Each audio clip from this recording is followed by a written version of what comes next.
பார்த்தீங்கன்னா எம்ஆர்பி வந்து 299 ரூபா போட்டிருப்பாங்க.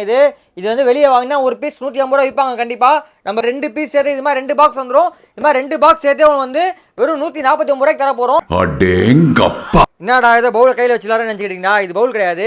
இந்த மாதிரி எந்த பக்கம் திருப்பினாலும் உங்கள் கீழே வந்து ஒரு டிராப் கூட கீழே சேர்ந்தா உங்களுக்கு குட்டியாக ரொம்ப மைண்டாக சின்ன சின்ன ஸ்நாக்ஸ் இருக்கிறதுலே குட்டியான எடுத்து போட்டுருக்கேன். பசங்க ஸ்நாக்ஸ் கொடுத்தீங்கன்னா கீழே அங்கங்கே சிந்திடுவாங்க. இடமே ரொம்ப நாஸ்தியாயிரும். இதில் போட்டு கொடுத்தீங்கன்னா கீழே திருப்பி சுற்றி போட்டாலும் ஒரு டிராப் கூட கீழே சேர்ந்தாது. இப்போ டிராவல் போறீங்க, காரில் கொண்டு போறீங்கன்னா காரில் இது மாதிரி ஸ்நாக்ஸ் வச்சு கொடுத்தீங்கன்னா இதை சாப்பிட்டே வருவாங்க. இது பண்ணால் கூட கீழே கூட கார் உங்களுக்கு க்ளீனாக இருக்கும். ஸ்நாக்ஸ் சாப்பிட்றதே ஜாலியாக சாப்பிடுவாங்க, விளையாண்டுட்டே சாப்பிடுவாங்க. இதுக்கு க்ளோஸ் பண்ணுறதுக்கு இந்த மாதிரி உங்களுக்கு வந்து இந்த மாதிரி பாக்ஸ் கொடுத்துருவோம். இந்த மாதிரி பாக்ஸில் நீங்கள் பேக் பண்ணி எடுத்து ஸ்கூலுக்கு கொடுத்துருக்கு ரொம்ப யூஸ்ஃபுல்லாக இருக்கும். ஸ்கூலுக்கு கொடுத்து விடலாம். இந்த மாதிரி இருக்கும். இது பார்த்தீங்கன்னா ஒரு பீஸ் வந்து 150 ரூபா விற்கிறாங்க. 2 பீஸ் சேர்த்து உங்களுக்கு வந்து வெறும் 149 ரூபாய்க்கு தர போகிறோம். கீழே நம்பர் பார்த்து ஆர்டர் பண்ணிக்கோங்க. வாட்ஸ்அப் குரூப் ஜாயின் பண்ணிக்கோங்க. இன்ஸ்டாகிராம் பேஜை ஃபாலோ பண்ணிக்கோங்க. டெய்லி வீடியோ போட்டே இருப்போம். கம்மி ரேட்டில் வாங்கிக்கலாம். வேர்ல்டு வைஸ் எல்லா கிட்ஸும்